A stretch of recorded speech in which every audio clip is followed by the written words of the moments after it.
baik atau kurang baik. Tergantung kita, saudara. Ya. Jadinya kita dengan Tuhan itu tabur tuai. Saya ulang-ulang ini. Apa yang kita tabur, kita akan tuai.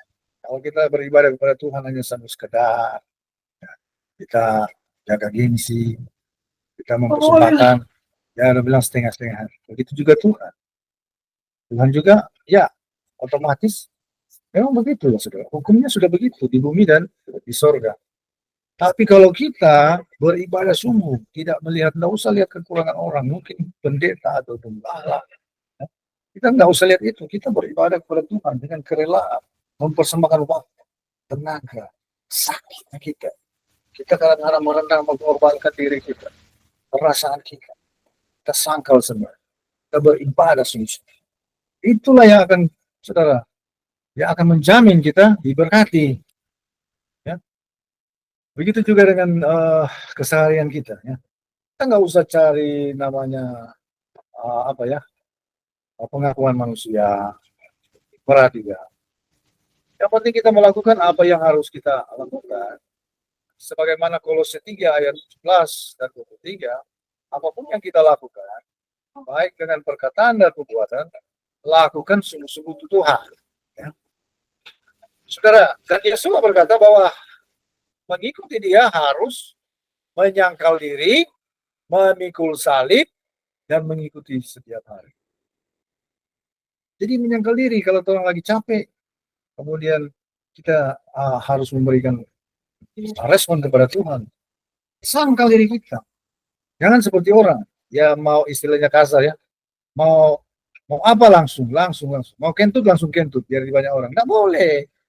Oh, nggak sesuai etika. Jadi kitanya ini kadang-kadang memang harus menang perasaan. Ya. Direndahkan. Dijual-jual. Puji Tuhan, dijual-jual jadi top. Pak Yohan bilang dulunya. Oh, biar orang jual-jual, nanti Tuhan beli. Jadi seperti itu, saudara. Hidup dengan Tuhan sebenarnya itu yang paling enjoy, yang terbaik. Ya. Nah, orang ini rata-rata ini gemuk ini, kita ini. Kelebihan kolesterol, kelebihan lemak. Lemak itu apa, saudara? Energi yang tertimbun. Ya. Gula juga bahaya kalau dia sudah tertimbun-timbun. Ya. Gula sebenarnya itu adalah tenaga. Karbohidrat itu tenaga itu. Tapi kalau dia cuma ditimbun-timbun, bisa jadi penyakit. Jadi kalau mau beribadah, menyembah Tuhan sungguh-sungguh, ya. Energi batin kita, energi hati kita, pikiran kita, roh kita, sungguh-sungguh, saudara. Ya. Nah, pas-pas kalau ada lagi ngantuk, jangan langsung ikut ngantuk, lawan. Nah, kalau saya bisa ya untuk hal-hal ini menjadi gemblengan sebenarnya. Kalau orang ngantuk dia nggak bisa kuasai ngantuk, bahaya. Kalau dia lagi bawa mobil, ngantuknya sudah ini belum terlalu parah sih, tapi nggak bisa dia kuasai, celaka itu. Tapi untungnya orang yang biasa menyangkal diri, ya, itu dia bisa menguasai diri. Itu berat, tapi dia bisa tetap konsentrasi, tetap awas. Itulah hidup ini banyak keadaan seperti itu. Kita harus menyangkal diri untuk berhasil. Jangan berlangsung ada dorongan langsung. Ada dorongan sesuatu diuji-uji. Kalau kita lagi seperti orang misalnya orang tuduh apa atau orang rendahkan, jangan langsung respon. Ya aja, mau jawab sudah. Itu enggak biarkan. Jaga Tuhan. Kalau besar perlu bicara ya bicara. Tapi bicara jangan bawa emosi. Kalau lagi emosi jangan bicara. Lebih baik jangan. Lagi panas hati jangan bicara. Lebih baik tunggu jantung sereda, setenang, baru bicara. Karena orang kalau lagi panas pasti dia berbicara semua terbawa ada api. Mau api di api kalau baku dapat. Oh, bayangkan ribut. Ya. Jadi contoh itu kasus seperti itu, kita harus memandang diri kita sebagai persembahan. Hidup adalah untuk Kristus, mati pun adalah keuntungan. Orang kalau takut mati bahaya. Karena orang masuk neraka itu orang-orang penakut lebih dulu. Wahyu 22 atau berapa? Yang akan masuk neraka duluan orang-orang penakut, penyembah-penyembah berhala, pesina, penjudi, segala macam. Orang penakut duluan. Hidup orang untuk Kristus. Saya hidup untuk Kristus. Saya persembahkan terbaik. Sebenarnya itu enaknya saudara, rahasia ini. Kalau Anda benar-benar bersungguh-sungguh dalam setiap ibadah, ya, ini cuma ibadah ini cuma DP formalitas setitik saja. Tapi yang sebenarnya ibadah itu, Anda punya sikap hidup, keseharian Anda dengan Tuhan. Bagaimana Anda bergumul dengan Tuhan. Kalau menyembah dengan Tuhan bagaimana. Hanya orang cuma sama dengan doa melapor. Oke, terima kasih. Aha, aha. Amin. Salah tahu memang menyembah itu totalitas. Berikan energimu. Terus bermutu. Tapi memang kalau tidak bisa aja berdiri bertanggung jawab. Persembahkan itu power, tenaga Anda. Segenap pikiran, totalitas hidup Anda. Anda untungnya apa, saudara? Kalau Anda persembahkan itu, ya, itu tenaga kita, lama-lama kita terbakar.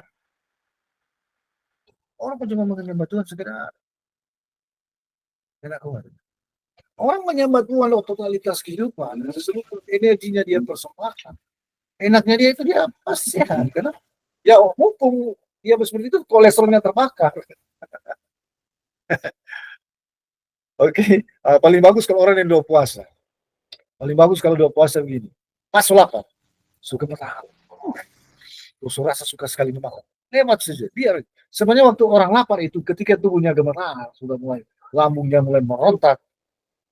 Kamu tahu, dia sebenarnya di dalam usus itu dia sedang mengambil itu lemak-lemak simpanan. Jadi dia ada fase dia kosong, sangat kosong. Nah, ketika dia kosong, dia mulai tarik itu lemak-lemak. So itu orang ketika dia pelapor so hilang, dia serasa biasa. Kenapa? Dia so tarik itu lemak-lemak. Itu lemak adalah cadangan energi yang dia mulai bakar. So itu orang kalau puasa 3 hari 3 malam, dia hari ke mau masuk hari pertama mau masuk hari kedua itu yang berat. Karena tubuhnya panas. Dia punya usus lagi kosong, dia lagi dia meminta itu. Tapi karena dia meminta tidak ada yang masukkan, dia ambil dari cadangan-cadangan ini. Dari perut kita, dari mana. Ya. Lemak-lemak itu diambil. Jadi enak sebenarnya.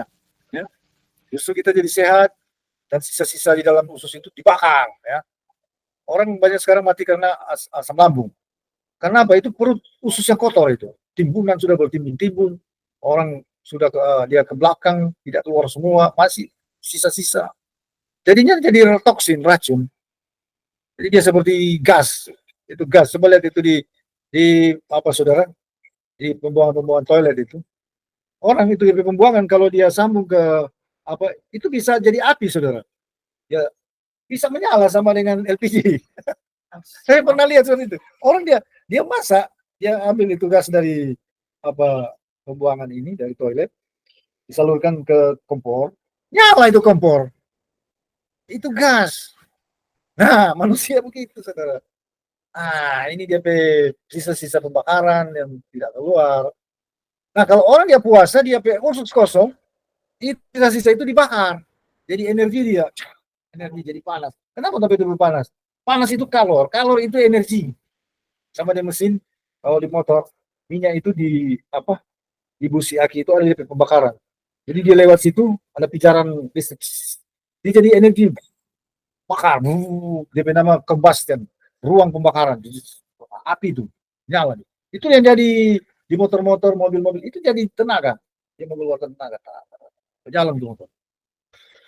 Nah, kekasih dalam Tuhan. Itu. Jadi kalau dengan Tuhan sungguh-sungguh dan menahan diri ya.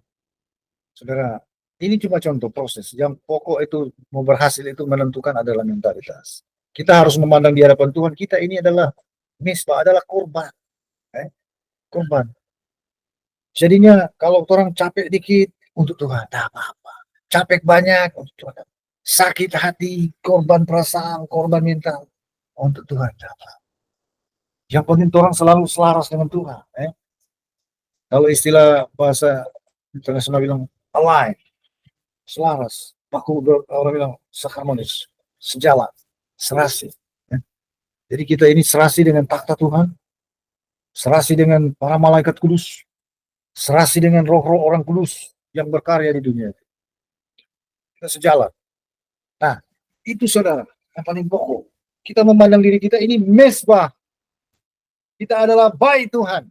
1 Korintus 3 ayat 16, 1 Korintus 6 ayat 19. Tubuhmu adalah bait, adalah mesbah. Jangan di dalam mesbah itu tidak ada api. Saudara lihat kalau orang bilang di sini dodika, ya, atau mesbah atau pembakaran tempat memasak. Kalau di kampung-kampung dari ya tanah juga. Itu kalau sudah tidak ada api berhari-hari, yang datang di situ lalat, kecoa, lipan, kaki seribu, macam-macam datang situ. Tapi kalau dia ada api, sedang lalat, takut mereka. Ya. Begitulah manusia, kalau dia dingin-dingin, roh-roh najis semua datang, roh-roh penyesat. Sekarang yang beredar itu roh-roh penyesat dengan roh-roh yang menjatuhkan orang, yang membuat orang apa ya, banyak itu. Kenapa? Rohnya dingin, apinya nggak ada. Nah kalau kita dengan Tuhan itu, oh iya Tuhan, siap. Jadi orangnya maunya dengan Tuhan, Tuhan mau apa? Tuhan mau apa? Tuhan mau apa? Ya, itu yang utama. Maka kita pasti kita memberikan terbaik, kita akan menerima yang terbaik. Kalau saya nggak pusing, nanti akan kelihatan ya, kelihatan nantinya. Dan sebab apa yang saya tabur itu sangat tuai. Kalau saya telah menabur yang terbaik, biarpun orang nggak bisa pandang, karena kedalaman orang di proses itu beda-beda. Ya.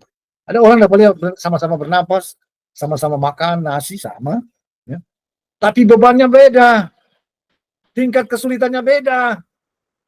Semakin tinggi orang dia punya level rohani, dia semakin diuji sesuai dengan level. Dan orang itu nggak bisa dinilai.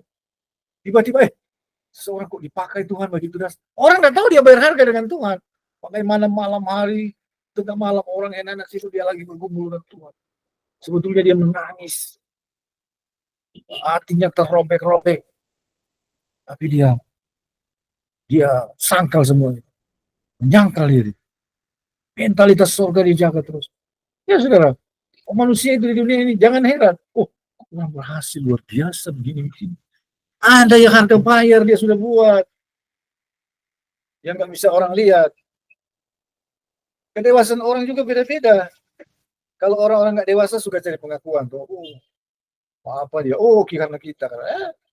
Orang kalau benar-benar dia sudah manusia rohani, nggak cari pengakuan. Ya. Dia lakukan yang besar sekali, di balik layar saja. Orang nggak tahu. Biasa orang. Begitu. Oh, nggak usah cari pujian, pengakuan. Itu yang bikin rusak manusia sebenarnya. Pujian bahaya sekali, bikin rusak orang. Kalau dia sudah dipuji-puji, oh bahaya. Justru semua jatuh. Lebih baik orang kritik, orang apa, itu bagus. Orang rendahkan, puji Tuhan. So itu kalau orang rendahkan, jangan nelir gitu, saudara. Itu bagus itu. Ya, so, kalau memang ada salah, ya orang koreksi diri. Kalau orang yang benar, ke orang bersalah, puji Tuhan. Ini mental. Saya kembali ke situ, mental. Kita ikut Tuhan, dia Tuhan rela. Capek, ya capek banyak pun boleh. Sakit, ya sakit bagaimana sampai kemampuan. Tidak usah bersungguh. Begitu. Nanti kamu lihat, semua akan terbukti nanti. Orang-orang biarpun dia doanya hebat, seperti Elia dan Musa dan lain-lain, Elisa, atau zaman perjanjian baru, ini sebenarnya Petrus itu udah bilang secara mental orang mental kaya. Tapi ketika diproses dengan Roh Kudus, mereka jadi orang-orang mental surga. Orang-orang seperti ini, biar dia berdoa hebat, dia tidak bilang, oh karena kita itu. Itu cuma buat dia. Oh, dia di balik semua itu, dia berperan. Karena kita berdoa begini ya. Itu dah tandanya orang masih belum dewasa. Orang dewasa rohani tidak mau cari validasi, dong bilang. Keabsahan dari orang. Keabsahan itu dari Tuhan. Orang berdoa bagaimana berkuasa, cuma Tuhan yang tahu. Ya, orang berdoa ini yang topang tongkai di dunia ini, orang tidak tahu dia. Betul, dunia ini kalau orang benar, so lama habis, hancur. Orang ada sisa orang-orang percaya dibasmi habis. Tuhan bilang, karena orang-orang pilihanku, karena orang-orang benar. Orang-orang benar adalah tiang kebenaran di dunia ini. Cuma cari Tuhan. Tiang kebenaran siapa? Orang-orang benar. Orang-orang benar itu mentalnya benar. Jadi begitu saudara. Nggak usah cari-cari itu. Fokus berhasil. Nggak usah mau. Itu resistensi itu bikin halangi semua. Kalau orang rendahkan, orang tidak zaman. Bukan karena di banyak orang cari-cari panggung kalau dia mau berhasil. Nah, bukan karena dia banyak khotbah kalau dia mau berhasil. Bukan itu. Bukan itu yang menentukan. Yang menentukan itu sampai level iman yang benar. Sampai di mana sampai kedewasaan. Amin. Dan Tuhan akan kasih kuasa dan otoritas.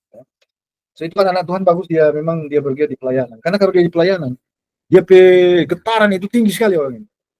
Dia frekuensi, istilah frekuensi kalau dunia sekarang, dia bilang manusia itu punya getaran.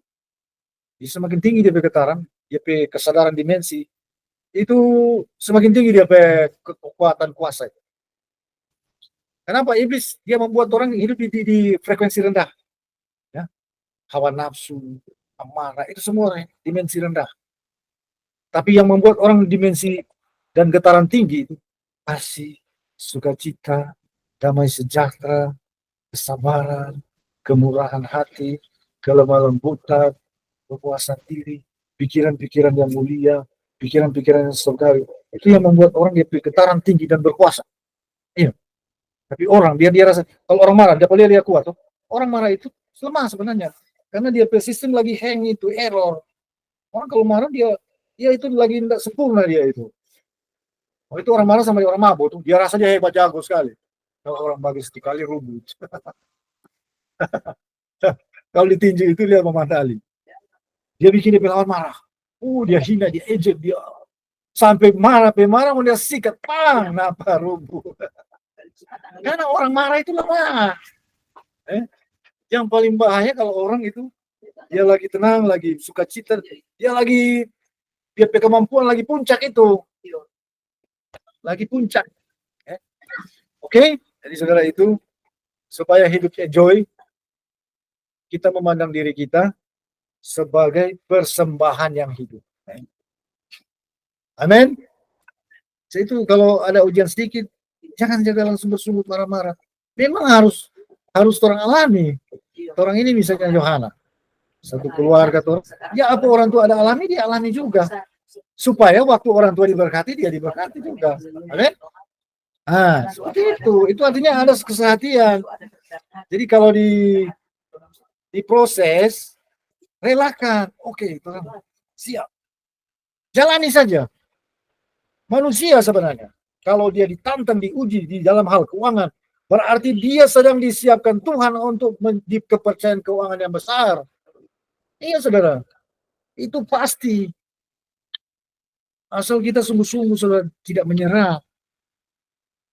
Kalau kita diproses dengan kekurangan, so itu benahi apa yang saya yang kurang ini. Mungkin saya kurang nabung. Orang kalau dia pulang nabung, kita bilang, orang kalau sudah punya kebiasaan nabung, itu pasti berhasil. Jadi dia dapat uang 100 misalnya. Dia pakai 75, 25, masuk. Orang kalau punya kebiasaan nabung, dia tidak mungkin berutang, tidak ada. Kecuali ya terpaksa kalau utang bank ya, bank itu modal. Pinjam bunga tinggi itu mencekik leher. Kalau orang sudah biasa dia pola nabung, dia aman, sejahtera. Dan ingat pola manusia hidup. Ada kelimpahan, ada juga saat kekurangan. Seperti di Mesir toh. 7 tahun kelimpahan, hati-hati 7 tahun berikutnya. So itu kalau manusia lagi dia melimpah, jangan nabung, punya gitu. Pada waktu kesusahan, ada persiapan. Itu tuh manusia pola dari dulu, dari zaman Adam sampai sekarang. Ketika manusia keluar dari Taman Eden, pola itu ada zaman kelimpahan, ada zaman manusia berkekurangan. Ada hujan, ada panas, ada malam, ada siang. Kalau masih siang, kerjakan tugas-tugas. Karena ada saat orang memang malam, artinya lagi keadaan tidak bisa melakukan kegiatan seperti biasa. Ya. Jadi begitu, saudara. Kita harus juga arif bisa terus. Oke, jadi kembali kita memandang diri kita, ya, yang benar. Tuhan sudah katakan persembahkan tubuhmu, persembahkan hidupmu sebagai persembahan. Persembahkan, jadi sama dengan domba itu sudah disembelih, ya, dipersembahkan bagi Tuhan. Kalau domba masih hidup, artinya kedagingannya masih kuat. Itu orang ketika diproses, waduh, DP kedagingan merontak, no masih hidup gitu. Kalau orang sama orang kedagingan semati, biar mau koleto pada dia, mau hina, mau apa pada dia, puji Tuhan. Puji Tuhan. Haleluya. Apa? Dia rendahkan. Tetap enjoy dia. Kan DP daging semati. Kedagingannya mati maksudnya. Ya. Amin, Ibu Lestari. Ya, Ibu Lestari baru Pak Maksud acu sedikit su meraju.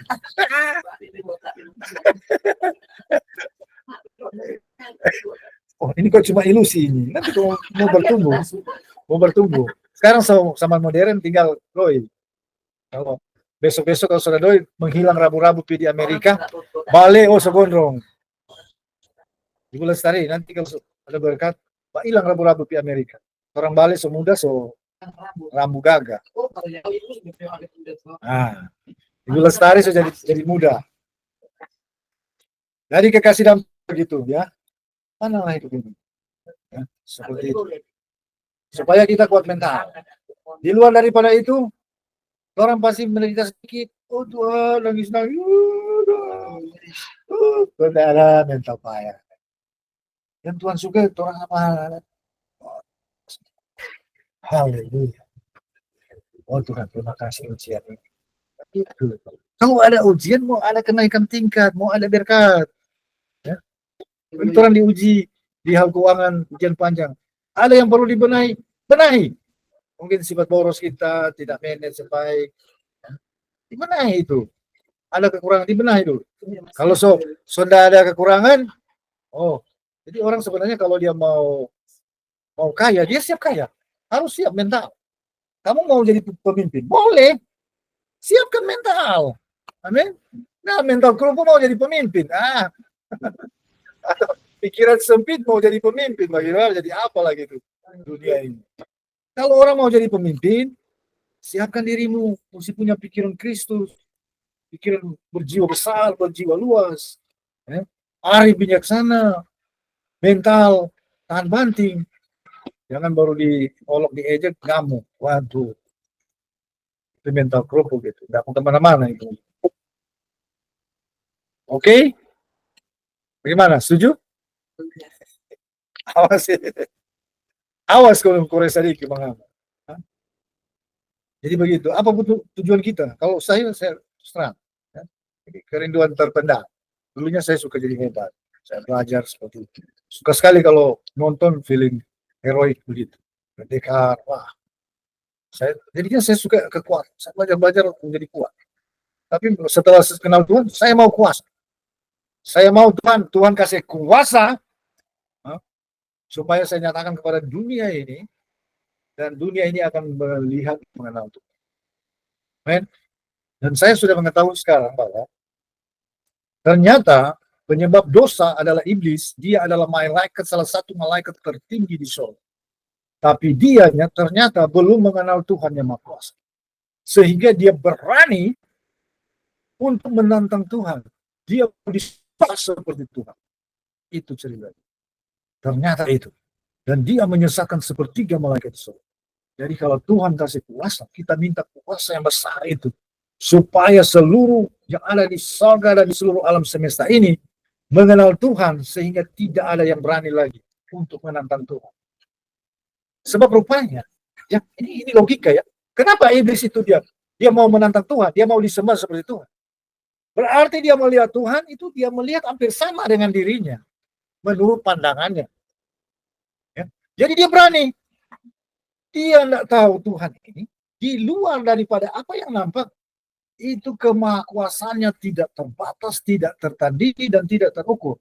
Ya. Itu yang dia nggak tahu. Kedua, sebenarnya dia sudah tahu ternyata lewat berbagai pewahyuan dan buku daripada tulisan Henok, buku Adam dan Hawa. Tuhan sudah berulang kali mengatakan, Bapa di surga mengatakan, aku akan menjadi daging dari keturunan Adam pada hari ke-5. Ya. Dia sudah nyatakan beberapa kali. Berartinya iblis sudah tahu bahwa Tuhan Yahweh akan menjadi manusia. Tetapi waktu Tuhan Yahweh menjadi manusia lewat Maria, rupanya juga dia lihat-lihat, wah, ini Yeshua Hamasya ini kayaknya dia bilang, dia antara percaya dan ini, apakah ini Tuhan ini? Oh, seperti manusia aja, bahkan bisa ditangkap, disiksa.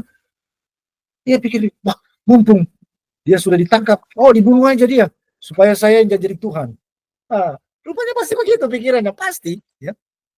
Jadi, wah, mumpung dia sudah jadi lemah seperti ini, dihabisi aja supaya saya bisa jadi penguasa surga. Kayaknya begitu pastinya, pasti begitu. Sudah itu dia bunuh Tuhan Yesus lewat pakai tangan manusia. Dia yang bunuh dengan cara disalib. Dia pikir, wah mumpung ini dia lagi lemah, ini kasih habis supaya saya yang akan jadi penguasa. Dia tidak tahu itu ternyata adalah strategi Tuhan. Dengan dia membunuh Tuhan Yesus yang dia tahu adalah Yahweh telah menjadi daging, maka dia tertangkap tangan, tertangkap basah secara hukum. Dia membunuh Tuhan. Wih, itu kesalahan tidak bisa diampuni. Sudah itu dia tidak akan lagi lewat pengadilan. Langsung dicampakkan ke dalam neraka. Ya, dicatat di dalam firman Tuhan bahwa pada waktu memang iblis akan ditangkap, dijebloskan ke jurang maut, jurang terdalam. Maka ketika 1000 tahun terakhir, dia dibebaskan lagi, menyesatkan bangsa-bangsa, tetapi Tuhan datang dengan nafasnya, dia membunuh, mengalahkan. Ini si naga ular tua, dan langsung tidak lewat pengadilan. Langsung dicampakkan ke dalam neraka. Karena kesalahan yang terbesar dari iblis, dia membunuh Tuhan. Dan dia membunuh Tuhan di Bukit Golgota. Dia tahu ini Yahweh yang menjadi daging. Tapi dia bilang, oh kesempatan, saya habisi supaya saya jadi penguasa. Nah, dia nggak tahu Tuhan turun alam maut, mengobrak-abrik kuasa maut. Kuasanya dia dihajar habis. Dan dia bangkit sebagai pemenang. Jadi Tuhan itu hebat. Justru titik yang dimana dia dianggap kalah, justru di situ dia menang dan bilang, inilah Bapak Yahweh punya cara. Ya? Bapak Yahweh Yesus masih sama. Pribadi yang sama itu. Cuma perannya berbeda. Ya. Jika dia datang, dia sebagai juru selamat. Dari garis dalam Tuhan, ini pengetahuan yang dalam yang Tuhan bukakan. Ya. Nah, kalau Tuhan pakai, saya rindu Tuhan nyatakan. Kekuatan itu memang obsesi saya. Itu obsesi rahasia saya banget. Dan saya percaya, Tuhan akan kabulkan. Ya. Tuhan akan kabulkan. Sudah itu, saya nggak pusing masa depan. Karena saya tahu Tuhan sudah bicara soal kekayaan bangsa-bangsa. Dan itu akan terjadi mulai saat ini. Menurut saya sudah. Kami sudah lalui proses ini. Dan harus siap. Tapi kita harus berhati-hati. Amin. Sebab saya percaya Tuhan akan percayakan pemakaian begitu dahsyat luar biasa. Dahsyat sebagaimana para rasul awal, para rasul akhir, itu berganda-ganda lebih dahsyat daripada gerakan pertama. Jadi mujizat, kekuatan, kuasa, dan tanda-tanda heran lebih dahsyat, lebih luar biasa di akhir zaman ini. Ya. Dan saya percaya yang akan menerima pemakaian itu adalah orang-orang yang sudah mengalami proses. Ya. Sehingga nantinya di seluruh dunia ini, semua bangsa akan datang kepada Tuhan, dan seluruh makhluk yang ada di sorga dan di bumi dan di seluruh alam semesta ini akan mengenal Tuhan, dan tidak akan ada lagi pemberontakan. Tidak akan ada lagi. Karena Tuhan akan nyatakan kemahakuasaannya yang begitu dahsyat. Saudara, itulah bagian orang yang mengalami proses dari Tuhan. Ya. Jadi saudara, jangan kecewa apabila hari-hari yang sebelum ini sampai saat ini kita adalah proses. Ya. Saudara, Tuhan akan nyatakan bahwa semua yang ada di dalam firman itu akan digenapi. Mengenai kekuatan Tuhan, mengenai kuasa, mengenai otoritas, mengenai kehebatan pekerjaan Roh Kudus. Ya. Itu akan terjadi. Akan terjadi dan pasti terjadi. Saudara, kita berdoa. Terima kasih Tuhan langit dan bumi, Bapak Yahweh Sedai, Yahweh Tuhan, bahwa Engkau telah membukakan hal ini. Terima kasih Tuhan. Dan sebagaimana firman-Mu, bahwa kami selalu memberikan hidup kami sebagai persembahan yang hidup. Maka biarlah Tuhan, roh kami bernyala-nyala. Nyalakan roh kami dengan seperti sebagaimana Nabi Elia. Rohnya bernyala-nyala dengan api cinta, api kasih, api pengabdian, api pujian, api penyembahan, api ketaatan, api kasih Tuhan. Terima kasih Bapak. Terima kasih, inilah Tuhan. Kami akan berdoa untuk keperluan kami. Tuhan kiranya campur tangan ambil alih apa yang kami bawa di dalam pujian penyembahan di hadirat Tuhan. Kiranya Tuhan, kami percaya dalam persekutuan dengan Engkau, jerih payah kami tidak percuma. Sebab apa yang kami perjuangkan itu akan terjadi dengan dasar ajaib dan luar biasa. Demi nama Yesus Masih. Haleluya. Kita nyanyikan pujian. Dan ku takut Yahweh